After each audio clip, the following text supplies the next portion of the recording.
నేటి దినము కొరకై ఏర్పాటు చేయబడిన క్రొత్త నిబంధన వాక్య భాగముగా పరిశుద్ధుడైన మత్తయి రాసిన సువార్త 10వ అధ్యాయము 5వ వచనం నుండి 31వ వచనం వరకు చదువుకుందాము. యేసు ఆ 12 మందిని పంపుచు వారిని చూచి వారికి ఆజ్ఞాపించినదేమనగా, మీరు అన్యజనుల దారిలోనికి వెళ్ళకుడి, సమరయుల ఏ పట్టణంలోనైనను ప్రవేశింపకుడి గాని ఇశ్రాయేలు వంశంలోని నశించిన గొర్రెల యొద్దకే వెళ్ళుచు పరలోక రాజ్యము సమీపించి ఉన్నదని ప్రకటించుడి. రోగులను స్వస్థపరచుడి, చనిపోయిన వారిని లేపుడి, కుష్ఠరోగులను శుద్ధులనుగా చేయుడి, దయ్యములను వెళ్ళగొట్టుడి. ఉచితముగా పొందితిరి, ఉచితముగా ఇయ్యుడి. మీ సంచులలో బంగారమునైనను వెండినైనను రాగినైనను ప్రయాణము కొరకు జాలినైనను 2 అంగీలనైనను చెప్పులనైనను చేతికర్రనైనను సిద్ధపరచుకొనకుడి. పనివాడు తన ఆహారమునకు పాత్రుడు కాడా?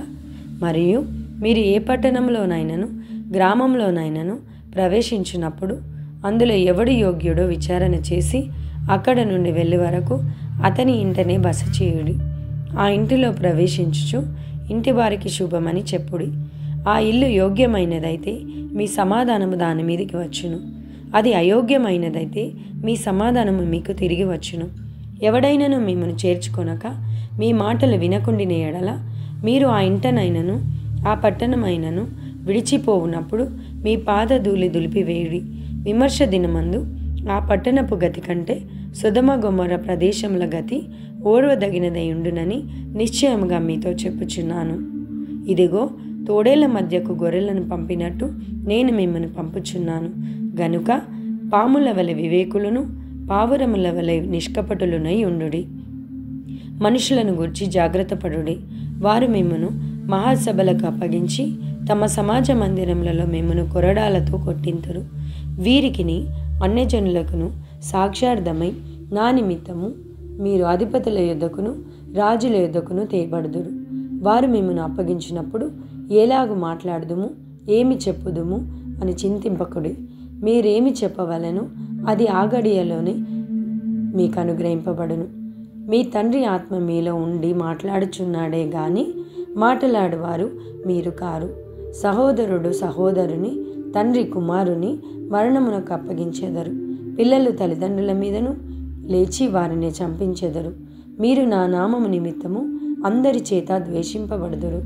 అంతము వరకు సహించిన వాడు రక్షింపబడును. వారు ఈ పట్టణంలో మిమ్మను హింసించినప్పుడు మరి ఒక పట్టణమునకు పారిపోవుడి. మనుష్య కుమారుడు వచ్చు వరకు మీరు ఇశ్రాయేలు పట్టణములలో సంచారము చేసి ఉందరని నిశ్చయంగా మీతో చెప్పుచున్నాను. శిష్యుడు బోధకుని కంటే అధికుడు కాడు, దాసుడు యజమానుని కంటే అధికుడు కాడు. శిష్యుడు తన బోధకుని వలెను, దాసుడు తన యజమానుని వలెను ఉండినా చాలును.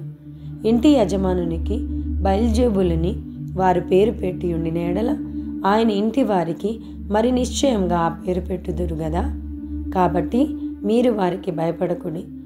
మరుగైనదేదియు బయలుపరచబడకపోదు, రహస్యమైనదేదియు తెలియబడకపోదు. చీకటిలో నేను మీతో చెప్పునది మీరు వెలుగులో చెప్పుడి, చెవిలో మీకు చెప్పబడినది మేడల మీద ప్రకటించుడి.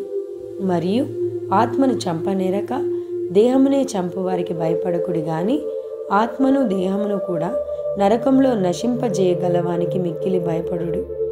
2 పిచ్చుకలు కాసుకు అమ్మబడును గదా. అయినను మీ తండ్రి సెలవు లేక వాటిలో ఒకటైనను నేలను పడదు. మీ తల వెంట్రుకలన్నీ లెక్కింపబడి ఉన్నవి గనుక మీరు భయపడకుడి.